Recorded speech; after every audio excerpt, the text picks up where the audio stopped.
assassinat de Ghislaine Dupont et Claude Verlon, les hommages se multiplient à travers le monde, mais surtout des indignations face à la barbarie. Le gouvernement burkinabé, par la voix de son porte-parole, dénonce avec la dernière énergie cette action contre les journalistes et contre la liberté de presse et celle d'informer. Le Burkina projette son avenir urbain pour les 10 prochaines années. Le programme Pays urbain pour le Burkina vient d'être lancé. Il est soutenu par la Banque mondiale à travers l'ONU Habitat qui met à la disposition du Burkina un financement de l'ordre de 1,5 milliard de francs CFA. Les nouveaux admis au concours de la fonction publique ont commencé les cours aujourd'hui. Cette rentrée académique des grandes écoles et centres de formation professionnelle n'est pas passée inaperçue. Cette année, elle s'est voulue solennelle. Et puis un invité dans ce journal, Dr Mahmoudou Amadou du SILS, qui organise les 5, 6 et 7 novembre prochains une foire au savoir au Sahel et en Afrique de l'Ouest, un événement pour consolider la résilience à l'insécurité alimentaire et nutritionnelle. Bienvenue. Merci.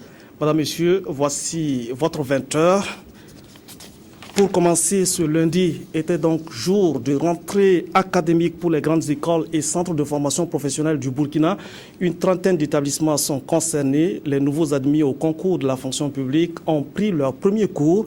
À Ouagadougou, la rentrée académique des grandes écoles et centres de formation professionnelle se voulait solennelle avec le Premier ministre qui a donné le top départ des cours à l'ENAM. Reportage Momoni Soubaïga.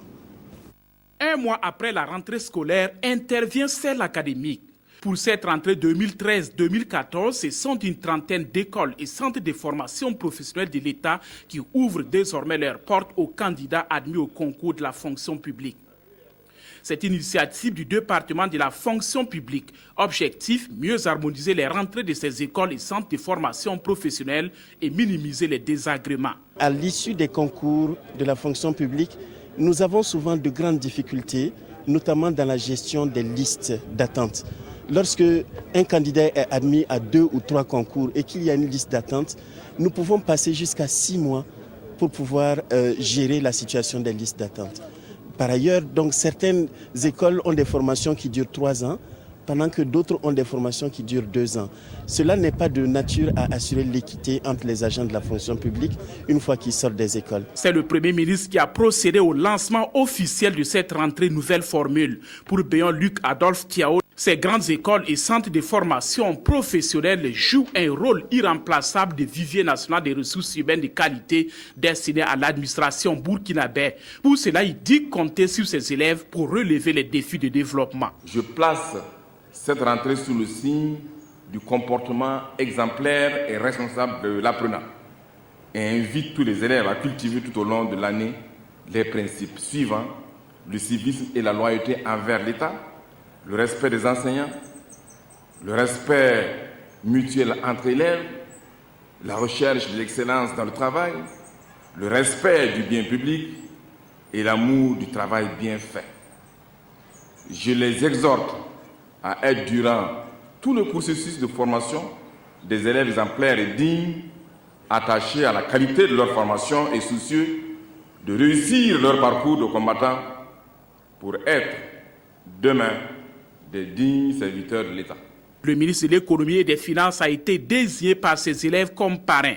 Et c'est devant le chef du gouvernement et le parrain qu'ils ont exposé leurs préoccupations. Pour une bonne formation, nous avons parlé de rehausser la prime de stage. On ne peut pas comprendre qu'on soit tous les enfants d'un même père, notamment la fonction publique, et que d'autres soient formés en 2 ans, c'est-à-dire pour le même niveau de recrutement. Vous voyez des écoles qui forment en 2 ans, il y en a qui forment en 3 ans, et vous sortez, vous êtes dans la même catégorie. Et pour permettre à l'ENAM de mieux former ses futurs cadres de l'administration publique, le chef du gouvernement a remis du matériel informatique. À cette occasion, l'École nationale d'administration et de magistrature et l'Institut national de formation en travail social d'une part, de même que les écoles nationales de santé animale et publique ont d'autre part signé des conventions. Des conventions qui vont leur permettre de mieux collaborer, notamment à travers des échanges de ressources humaines et d'infrastructures pour cette rentrée académique 2013-2014. Pendant ce temps, la sérénité n'était pas au beau fixe aux deux yeux. Une grande école de renommée internationale qui a vécu ce lundi une journée très chaude.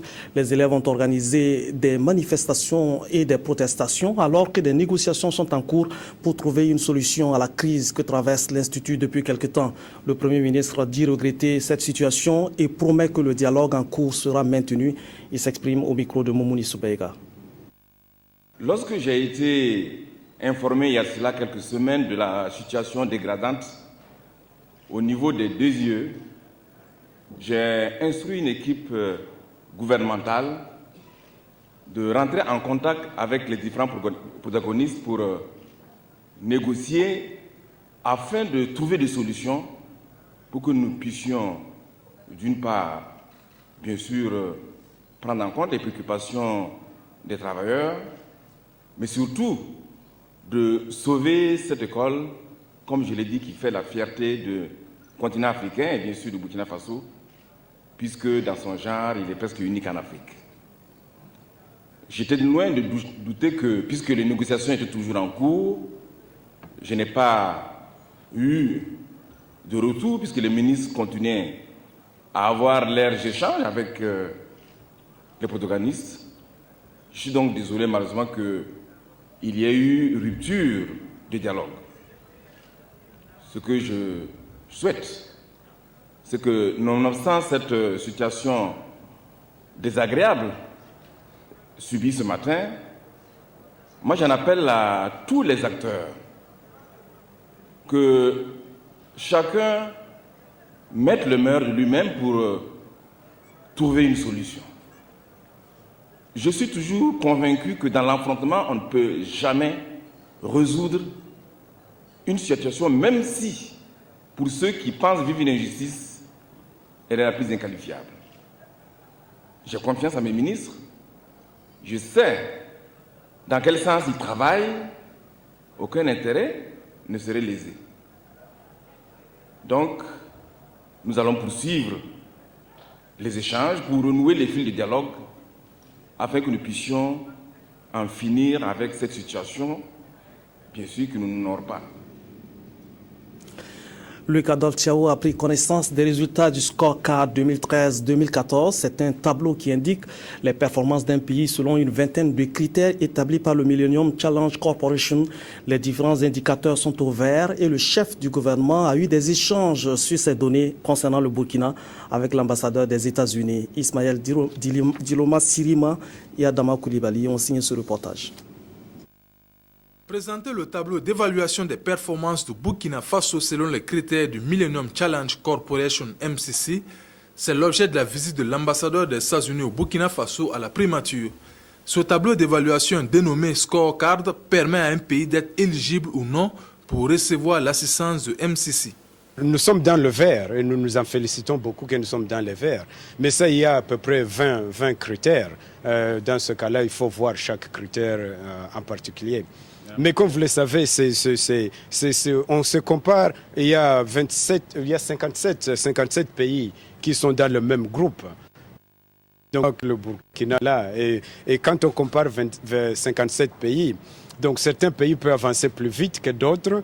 Parmi les critères d'évaluation, on note les investissements pour le développement durable et les indicateurs de bonne gouvernance. Pour ce qui concerne le scorecard 2013-2014, il sera publié le 6 novembre sur le site du MCC. Après avoir été élus, les délégués consulaires doivent maintenant s'investir pour assumer la mission qui leur incombe. Des experts de la Chambre de commerce et d'industrie de Paris étaient là pour partager leurs expériences. La Chambre consulaire du Mali était présente pour profiter de cette initiative de la Chambre de commerce et d'industrie du Burkina. Reportage Adama Koulibaly.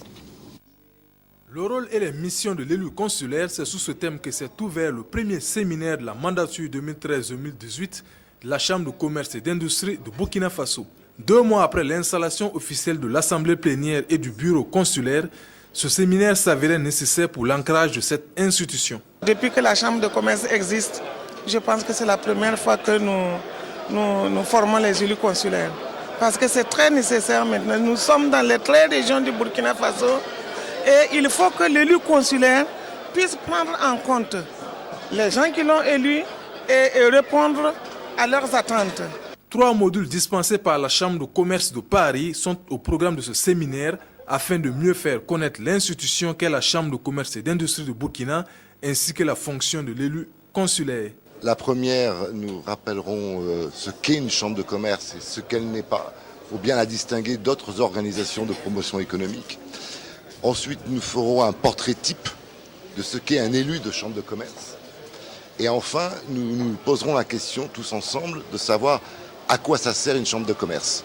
La Chambre de commerce et d'industrie du Mali est présente à ce séminaire pour partager l'expérience burkinabé, ce qui s'est matérialisé dans le cadre d'une convention. La convention que nous venons de signer est une assistance de la Chambre de commerce du Burkina Faso à sa consoeur du Mali afin de mettre en place un fichier pertinent des entreprises. Dans le domaine, la Chambre du Burkina a développé une expertise avérée et qui lui a conféré aujourd'hui un statut d'opérateur technique au-delà même de l'Afrique, disons même jusqu'à Madagascar. Et nous aussi, nous voulons en profiter, vu la perspective des élections consulaires. Le ministre de l'Industrie, du Commerce et de l'Artisanat, Arthur Kafando, tout en réitérant le soutien du gouvernement au secteur privé, a relevé la pertinence de ce séminaire quant à la formulation et la mise en œuvre de projets entrant dans le cadre de la SCAD, la stratégie de croissance accélérée et de développement durable. Les députés, pour leur part, s'intéressent à la gouvernance des exploitations minières. Ils ont échangé avec des acteurs de l'administration publique et du privé intervenant dans le secteur des mines afin de renforcer leurs compétences pour mieux légiférer en la matière. Car si l'or est aujourd'hui considéré comme le premier produit d'exportation du Burkina, il engendre des difficultés dont la résolution nécessite la mise en place d'un cadre légal adéquat. Kwame Bama et Anna Lucie Kéré. Ils sont plus d'une centaine, dont des financiers, des professionnels du secteur minier, des membres du EEM, le réseau des parlementaires pour la bonne gouvernance dans les exploitations minières, à prendre part aux journées d'information et d'échange sur le secteur minier. Et comme vous avez suivi il y a à peine quelques semaines, il y a eu un projet de relecture du code minier en cours. Au niveau sous-régional, il y a un effort d'harmonisation, que ce soit dans le cadre de la CEDEAO ou de l'UEMOA, il y a un effort d'harmonisation de la réglementation. C'est tout ce que nous voulons partager avec la réglementation nationale, de manière à les outiller pour mieux motiver leur avis dès que cela sera nécessaire. Tout en reconnaissant que l'activité d'exploitation artisanale et industrielle de l'or apporte un plus au développement socio-économique, le premier vice-président de l'Assemblée nationale n'a pas passé sous silence ses effets néfastes sur l'homme et l'environnement. On peut citer, entre autres, les pertes en vies humaines, la dégradation des terres arables, la déforestation, ainsi que l'apparition d'autres types de problèmes environnementaux que sont la pollution des nappes souterraines et des eaux de surface, la disparition de la faune, la dépravation des mers et l'apparition des maladies respiratoires et de maladies sexuellement transmissibles. Les parlementaires qui ont toujours joué leur partition en adoptant des textes de loi régissant le secteur minier comptent poursuivre dans le même sens avec la mise en place du RPBG-EM. Ce réseau entend renforcer les initiatives pour une gestion durable et transparente des ressources minières et une répartition juste et équitable de ces retombées en vue de la préservation de la paix et de la cohésion sociale. C'est tout le sens qu'il faut donner à la tenue du présent atelier. L'intégrité, c'est la vertu que chaque Burkinabé est appelé à porter et à défendre. C'est le nom que porte la 39e promotion de l'école des sous-officiers de gendarmerie de Bobo-Dioulasso. Près de 500 maréchaux de logis sont mis à la disposition de la défense et de la sécurité après 2 ans de formation initiale et pluridisciplinaire. Le reportage Anatole Nakoulman et Sylvain Vebamba. Port d'épaulettes de maréchal de logis, moment ultime pour ces 499 sortants de l'École nationale des sous-officiers de gendarmerie. Une sortie de promotion après une formation initiale et pluridisciplinaire de près de 2 ans qui permet à ces jeunes d'être en confiance devant toute situation. Nous avons abandonné les commodités de la vie civile pour la formation des sous-officiers de gendarmerie. Jeunes et inconscients nous étions, mais soumis à des riches épreuves, nous avons vite servi des sentiments enivrants, tant sur le plan physique que moral. Nous avons appris à vaincre la peur pour acquérir la bravoure, à rompre avec l'individualisme pour vivre la solidarité et à nous soumettre à l'apprentissage de la discipline militaire. Cette 39e promotion a été baptisée Promotion Intégrité et ses membres ont voulu s'identifier au président de l'Assemblée nationale en le choisissant pour être leur parrain. Un parrain qui n'a pas manqué de mots pour ses filleuls. Au moment où commence votre carrière professionnelle, je voudrais vous exhorter à la solidarité, à la cohésion et au respect des autres, qualité essentielle du gendarme, c'est-à-dire des hommes de droiture, exemplaires au service du public. Mesurez tout le poids et toute la noblesse des missions qui vous seront confiées et accomplissez vos tâches conformément à l'éthique et à la déontologie qui vous ont été enseignées durant tous les cycles de formation. Allocution, remise d'épaulettes, passation de flambeaux, démonstrations diverses et parades militaires ont marqué cette cérémonie et ont donné à voir la qualité de la formation reçue par ces élèves sous-officiers de gendarmerie. Un motif de satisfaction pour la hiérarchie militaire. J'ai assisté à une cérémonie bien organisée. Je profite de l'occasion aussi pour féliciter le chef d'état-major de la gendarmerie et l'ensemble des personnels de la gendarmerie, de la deuxième région de gendarmerie ici, et aussi les sous-officiers qui viennent d'être promus. Sur les 501 éléments ayant intégré l'école le 15 décembre 2011, 499 en sont sortis, parmi lesquels 50 de sexe féminin. De nombreux défis attendent les gendarmes, faire respecter le droit et régner la quiétude dans un contexte de montée de la délinquance et de grand banditisme, de crimes économiques. Un exemple, la fabrication et la commercialisation illégale de thé de qualité douteuse. Ce réseau a été démantelé à Pissi, un quartier de Ouagadougou. C'est une action de la section de recherche de la gendarmerie de Ouagadougou. Reportage Sylvestre Da. Du thé et des produits dits de santé comme on en trouve dans la plupart des commerces de la place. Mais ceux-là sont des contrefaçons, de véritables poisons saisis en possession de ce présumé malfrat. Âgé de 32 ans et de nationalité étrangère, il se livre avec deux autres de ses compatriotes en cavale à la fabrication et à la commercialisation de ces produits au quartier Pissi de Ouagadougou. Monsieur Bao et ses deux complices achètent d'abord une grande quantité du thé aphrodisiaque d'origine chinoise, vendu sur la place du marché à vil prix, qu'ils débarrassent de leur emballage et ficelle. À l'issue, ils reconditionnent le même thé de nouveau emballage qu'ils ont soigneusement confectionné. Ils vantent les vertus thérapeutiques du produit. Ils attribuent l'appellation thé océan, digestion, ventre plat, brûleur de graisse, etc. Fabriqué au Brésil et efficace contre le surpoids et bien d'autres maladies. Le produit est par la suite livré aux différentes boutiques et alimentations de la place et vendu aux consommateurs à 2000 ou 3500 francs selon les emballages. Selon les présumés délinquants, l'activité est très rentable car les produits sont de plus en plus prisés par les consommateurs.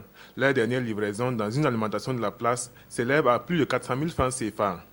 La Ligue des consommateurs invite donc les commerçants et les populations à plus de vigilance. Nous pensons que les alimentations de la place doivent essayer aussi de se conformer à un certain nombre de choses par rapport à l'importation pure et simple de leurs produits. Il y a des conditions qu'ils ont pour faire entrer ce produit au Burkina Faso. Maintenant, il y a des individus aussi qui se baladent avec leurs produits pour essayer de mettre ça à la disposition des alimentations. À ce niveau, nous pensons que les propriétaires doivent s'assurer si ces produits sont certifiés. L'enquête se poursuit pour retrouver les complices, mais cet individu, lui, sera présenté au procureur du Faso.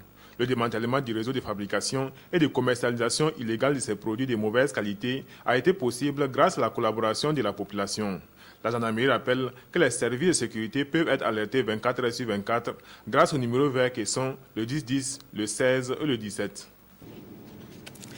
Il y a eu télescopage hier dimanche entre un véhicule 4x4 et une Mercedes sur l'avenue Pascal Zagré à Ouaga 2000. Un accident qui a fait un mort et 5 blessés graves. Un excès de vitesse serait à l'origine de ce drame selon les témoignages recueillis sur place par Bouma Ernest Nebié et Estelle Judith Assogba. Voici ce qui reste des 2 véhicules de cet accident grave qui s'est produit aux environs de 19h sur l'avenue Pascal Zagré, non loin de la salle de conférence de Ouaga 2000. Selon les témoignages recueillis sur place, le chauffeur de ce véhicule 4x4, en voulant effectuer un dépassement, est entré en collision avec la Mercedes qui avait à son bord 5 passagers. Le chauffeur de la Mercedes a perdu la vie.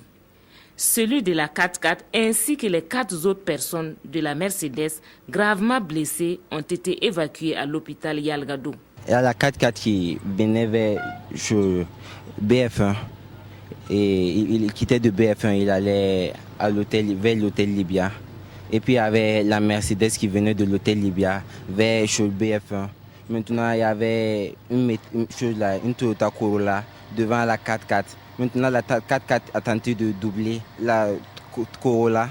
Maintenant, quand il a tenté de doubler, puisqu'il était en excès de vitesse, il a vu maintenant la Mercedes qui venait. La Mercedes est venue rentrer et puis il a fait le tourneau. Selon les premiers responsables du commissariat de police de Ouaga 2000, les accidents de ce genre sont fréquents sur cette voie. Sur cette voie, je peux dire que c'est une voie même à danger. On ne sait pas pourquoi. La voie est suffisamment large, dégagée, bien éclairée. Et pourtant, ce que nous constatons, la fréquence des accidents. Il ne se passe pas un mois sans qu'on ne constate un cas grave d'accident sur cette voie. Soit ce sont des motocyclistes qui roulent à tombeau ouvert sur cette voie, soit ce sont des automobilistes qui roulent aussi à tombeau ouvert.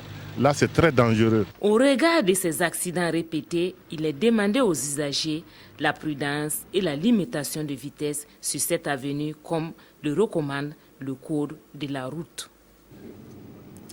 Depuis 2008, le Burkina se soumet à l'examen périodique universel pour faire le point sur la situation des droits humains. Le 28 octobre dernier, c'était le 2e passage et les résultats de cette revue devant la communauté internationale a été restitué au Burkina.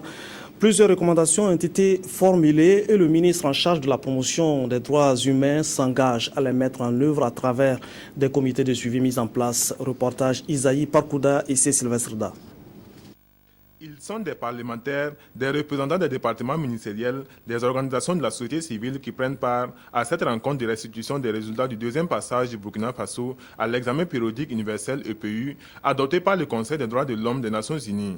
5 ans après le premier passage, il ressort du document final de ce 2e passage que le Burkina Faso doit encore faire des efforts en matière de protection des droits de l'homme. Nous les avons regroupés en 5 grandes thématiques, à savoir les droits de la protection et la défense des droits de la femme, de l'enfant, et le renforcement du fonctionnement de la Commission nationale des droits de l'homme, également l'indépendance de la justice. Pour le ministère des droits humains et de la promotion civique, des plans d'action sont déjà envisagés pour une mise en œuvre de ces recommandations. Nous avons mis en place un comité intersectoriel qui regroupe en fait les organisations de la société civile, les institutions, les partenaires techniques et financiers et aussi les différents ministères qui interviennent dans le domaine pour d'abord élaborer un plan d'action de mise en œuvre des recommandations de l'EPU.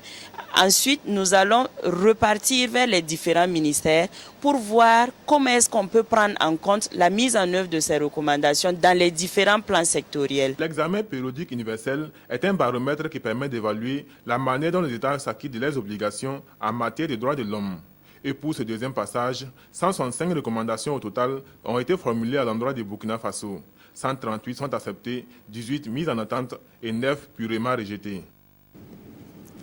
Au titre de l'année budgétaire 2014, le gouvernement japonais va octroyer, comme de coutume, du riz aux populations burkinabées.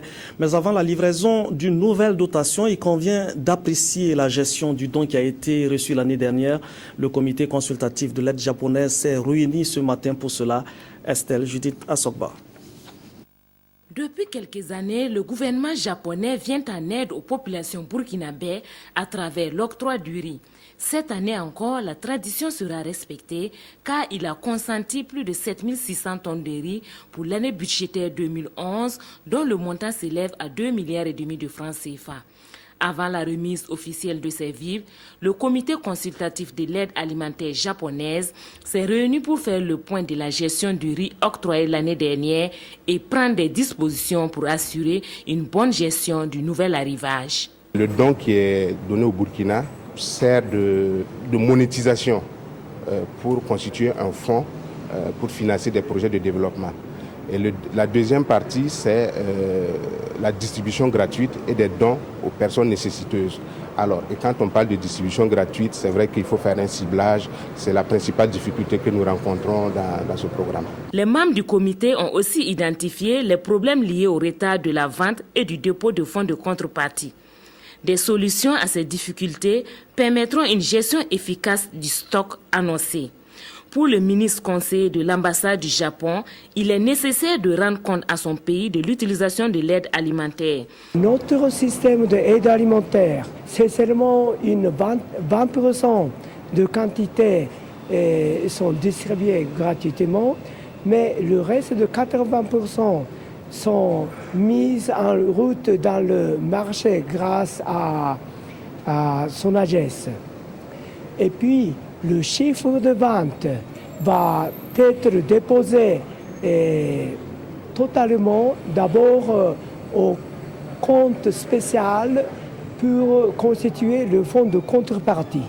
Le fonds de contrepartie ainsi constitué est utilisé pour la réalisation des projets socio-économiques. Cette aide alimentaire, selon Asama Isanabu, a à la fois un caractère social et générateur de budget. Elle va se poursuivre jusqu'au moment où le Burkina Faso atteindra l'autosuffisance alimentaire. C'est le moment de retrouver notre invité, Dr Mahamoudou Amadoun. Vous êtes le coordonnateur du programme régional sécurité alimentaire et lutte contre la désertification, population et développement. Pour commencer, une foire au savoir, à quoi doit-on s'attendre? Merci beaucoup de nous donner cette opportunité de nous exprimer sur cette foire au savoir. Avant de répondre à votre question, permettez-moi tout d'abord vraiment de remercier les plus hautes autorités du Burkina Faso pour avoir accepté d'abriter cette foire et pour toutes les facilités dont les différentes délégations venant à cette foire ont bénéficié depuis hier où les délégations ont commencé à venir. Alors, une foire au savoir, c'est d'abord un cadre de renforcement des connaissances de nos acteurs et de nos institutions. C'est un cadre de partage des connaissances. Ça veut dire qu'il y aura des stands et différents acteurs venant de plusieurs pays vont venir présenter les résultats de leurs recherches, les résultats de leur production. Bien sûr, il y aura des stands, mais au-delà des stands, il y aura des ateliers. Il y aura également des panels de discussion et d'échange, disons, un forum d'échange, de dialogue entre les différents acteurs, où les différents acteurs, pas seulement les institutions de recherche,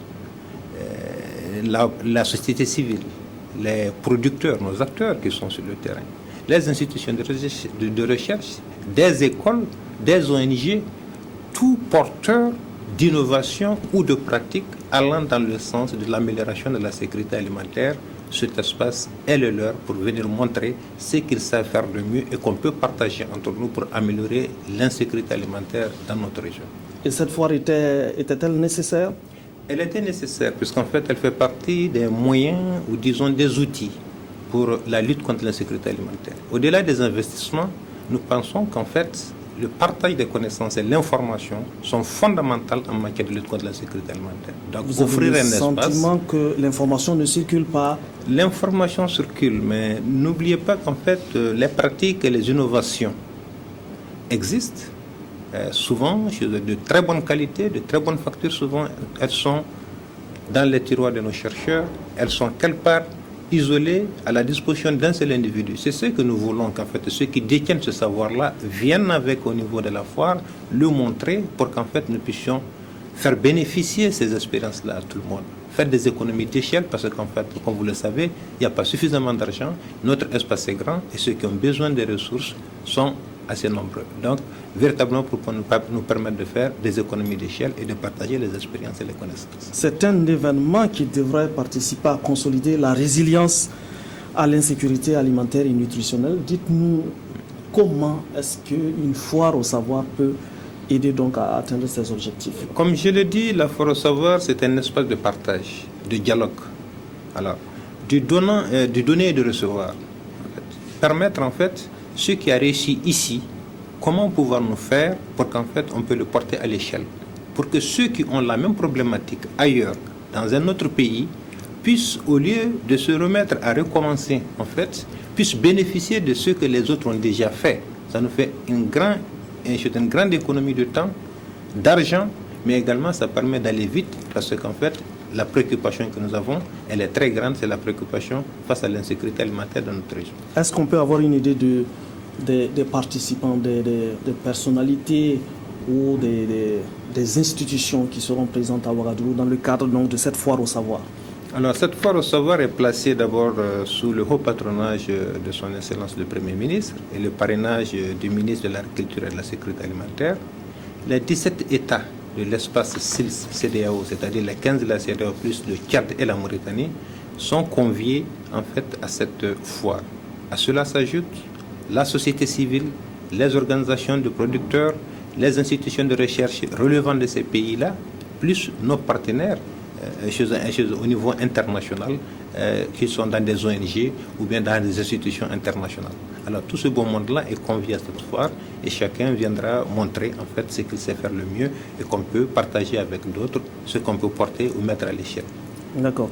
Une autre idée, est-ce que vous pouvez nous donner déjà quelques exemples de ce qu'on pourrait voir ou bien de ce qu'on pourrait donc accéder?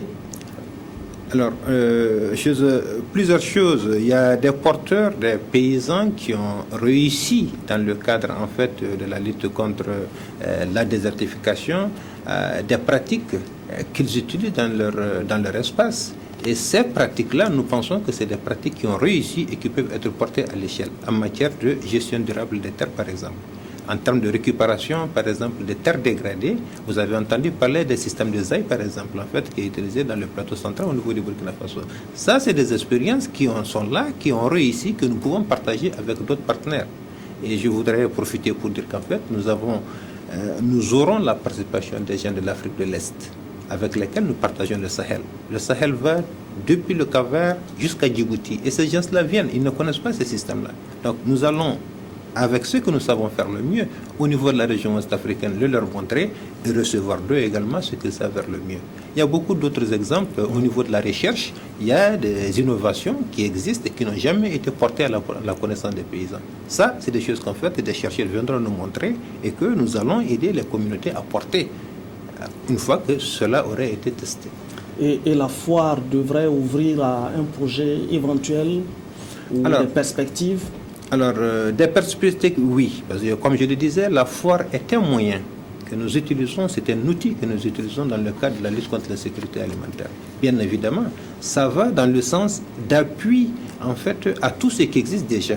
On a dit consolider la résilience. Ce qui veut dire qu'en fait, quelque chose est en train d'être fait. Mais ce qui est en train d'être fait, c'est insuffisant.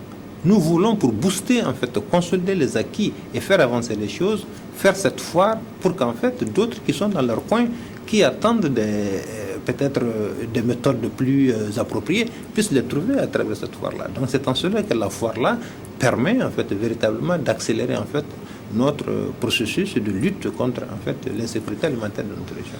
Merci bien, Monsieur Mahmoudou Amadoun, coordonnateur du programme régional d'appui à la sécurité alimentaire, lutte contre la désertification, population et développement au niveau du SILS, qui est venu donc nous parler de la foire au savoir qui sera organisée les 5, 6 et 7 novembre prochains à Ouagadougou. Suite de ce journal, l'ONU Habitat mobilise 1,5 milliard de francs CFA Pour le programme Pays urbain pour le Burkina Faso, les activités financées vont aller dans le sens de l'amélioration des conditions de vie des populations dans les villes et les bidonvilles. Ce programme va accompagner le Burkina à projeter son avenir urbain sur les 10 et 15 prochaines années. Reportage Ernest Kambiri. L'Alliance des villes est un partenariat qui regroupe différents acteurs qui ambitionnent de travailler ensemble pour améliorer les conditions de vie des populations dans les villes et les quartiers précaires des pays membres. C'est une initiative lancée par la Banque mondiale à travers l'ONU Habitat qui réunit une trentaine de pays d'Europe, d'Asie, d'Amérique et d'Afrique sur les préoccupations actuelles et futures de l'urbanisation. À Ouagadougou, il est question pour les membres du comité consultatif de l'Alliance de faire le bilan des actions menées dans le secteur urbain et de définir de nouvelles orientations. Il s'agit de faire avancer les différentes initiatives qui ont été entamées et aussi lancer efficacement et véritablement les activités pour la ville, pour le Burkina Faso. Comme on l'a dit, c'est un programme qui réunit 5 pays, à savoir le Ghana, le Mozambique, le Vietnam, l'Ouganda et bien entendu le Burkina Faso. Et le Burkina, c'est le 5e pays francophone à faire partie de ce programme-là pour voir comment travailler progressivement à éliminer les bidonvilles, les taudis, les bidonvilles dans nos villes et aussi améliorer les conditions de vie dans ces zones-là. Partager les bonnes expériences en matière d'aménagement urbain, la mise en cohérence des différentes politiques pour l'aménagement urbain de façon globale pour les pays membres. Cette première réunion du comité consultatif de l'Alliance des villes en Afrique francophone se veut une opportunité pour les membres de mieux comprendre les enjeux urbains auxquels le Burkina Faso est aujourd'hui confronté et les avancées des politiques publiques mises en œuvre pour y faire face. Ce programme que nous lançons aujourd'hui est un programme extrêmement important dans la mise en cohérence des activités de développement du secteur. Ce que l'État doit faire en tant que responsable des politiques publiques, mais ce que doivent faire aussi les partenaires au développement. Nous demandons à ce que le plus grand sérieux soit accordé à ce programme pour qu'ensemble nous puissions continuer à vous appuyer. Notre souhait, c'est que de ces rencontres-là, de grandes idées de partage sortent pour permettre donc au Burkina de réussir donc son aménagement urbain. En marge de cette rencontre qui lance officiellement le programme Pays urbain du Burkina Faso, 3 conventions de plus d'1,5 milliard de francs CFA ont été signées entre City Alliance, le ministère de l'Habitat et de l'Urbanisme, l'ONU Habitat et la commune de Ouagadougou. Des conventions qui portent sur l'appui pour l'élaboration des schémas de planification, l'organisation d'un forum urbain, l'appui à 5 communes que sont Bobo Dioulasso, Tenkodogo, Ouagadougou, Dédougou et Dori et à l'AMBF pour la mise en œuvre d'un certain nombre d'activités définies dans les différents schémas d'aménagement avec en ligne de mire l'amélioration des conditions de vie des populations dans les bidonvilles ou quartiers précaires. Au niveau région, la coopération décentralisée produit des fruits. Depuis 2008, le Conseil régional du Centre entreprend d'organiser la filière maraîchère au niveau de la capitale et des partenaires accompagnent cette dynamique, notamment le Conseil régional de la Vienne, le Conseil général de la Vienne qui accompagne cette initiative. Une délégation venue de la Vienne s'est rendue sur le terrain pour apprécier les réalisations. Reportage Wendata Nathalie Kaoré. Le Conseil général de la Vienne, jumelé au Conseil régional du Centre, lui apporte un appui dans la mise en place de coopératives agricoles. C'est ainsi qu'un projet de développement de la filière maraîchère biologique est mis en œuvre dans les 6 communes rurales que compte la région, à savoir Samba, comme Kiipala, Tanganda-Souri, comme Silga, Koubri et Pabré. Une délégation du Conseil général de la Vienne est venue visiter les exploitations maraîchères dans les communes de Komki-Ipala et de Samba. Le Conseil général de la Vienne est en partenariat avec la région du Burkina Faso depuis 2008. Ils ont trouvé que nous avons à partager ensemble des actions, notamment l'accompagnement des paysans à organiser pour leur production, des commerçants à organiser pour la commercialisation des légumes.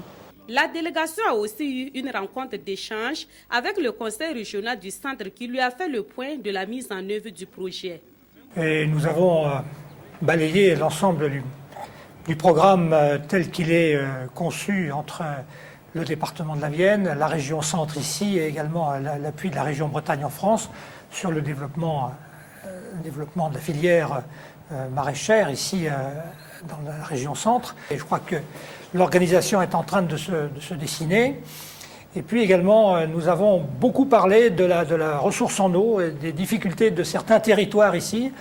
Certains sont mieux dotés en réserve d'eau, en barrage. D'autres ont beaucoup plus de difficultés. La question des puits a été envisagée, celle des forages.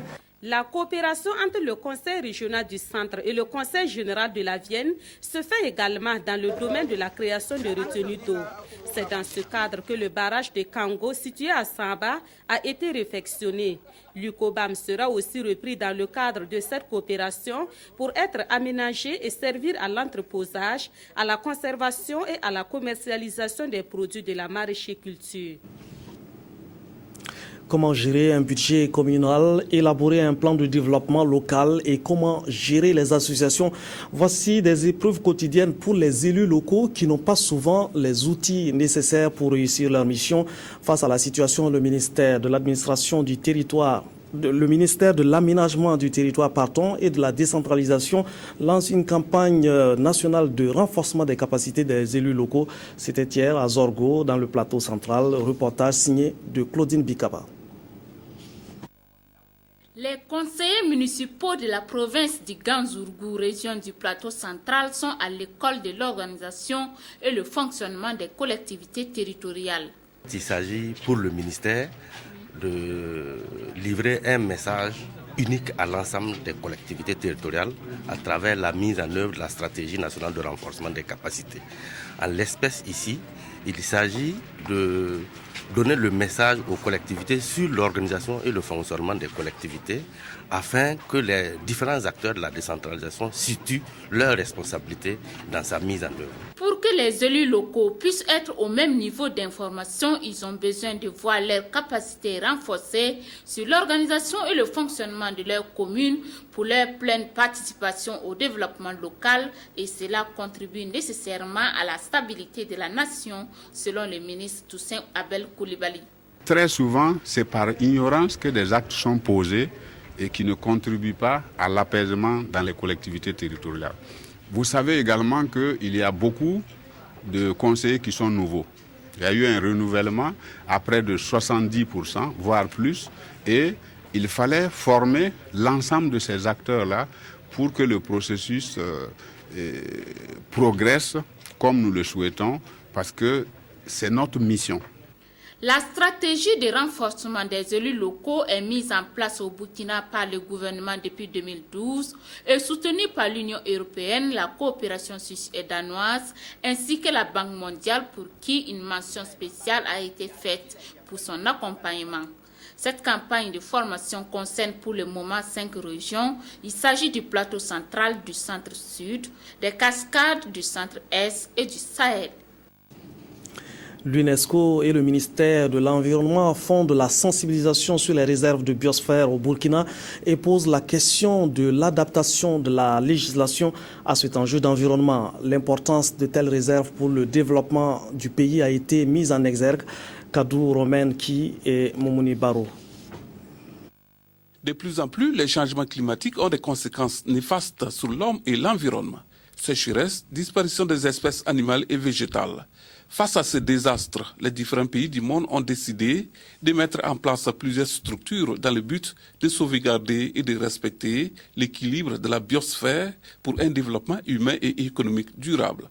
En Afrique subsaharienne, on a par exemple le Comité inter-État de lutte contre la sécheresse au Sahel, SILS, et sur le plan international, un groupe de travail du programme sur l'homme et la biosphère de l'UNESCO a mis au point depuis 1974 le concept des réserves de biosphère. Une réserve de biosphère, c'est un espace que l'autorité, le gouvernement, en accord avec l'instance internationale de l'UNESCO, décide de mettre dans un système particulier de conservation et de développement. Cet atelier est une opportunité pour les participants et également pour les populations de connaître l'importance de la biosphère. Le programme de l'UNESCO sur l'homme et la biosphère est un programme qui tend vers la conservation et en même temps le développement durable. Donc ça comporte 3 fonctions. Il faut conserver, il faut développer en même temps et pour cela il faut que la science puisse éclairer la conservation et la science puisse éclairer en même temps le développement. Au Burkina Faso, il y a 2 réserves de biosphère, à savoir la mare aux hippopotames de Bala dans les hauts bassins et le parc W dans la région de l'Est. Cette rencontre d'information et de sensibilisation se tient en prélude à la conférence générale de l'UNESCO, une conférence qui aura lieu la semaine prochaine à Paris. Sport à présent, les étalons locaux sont de retour avec la Coupe de champion de l'UEMOA, un trophée remporté devant l'équipe de Côte d'Ivoire le 2 novembre dernier à Abidjan. Bamba David Kafando était ce matin à l'aéroport pour les accueillir. Les 25 héros de l'expédition ivoirienne médaillés d'or de la 6e édition de la Coupe de l'UEMOA ont été accueillis dès leur descente d'avion dans le salon d'honneur de l'aéroport international de Ouagadougou. Ils ont été reçus par le premier responsable des sports burkinabé en présence des membres de la fédération. Le ministre des Sports et des Loisirs a tenu à traduire la reconnaissance de la nation entière aux champions.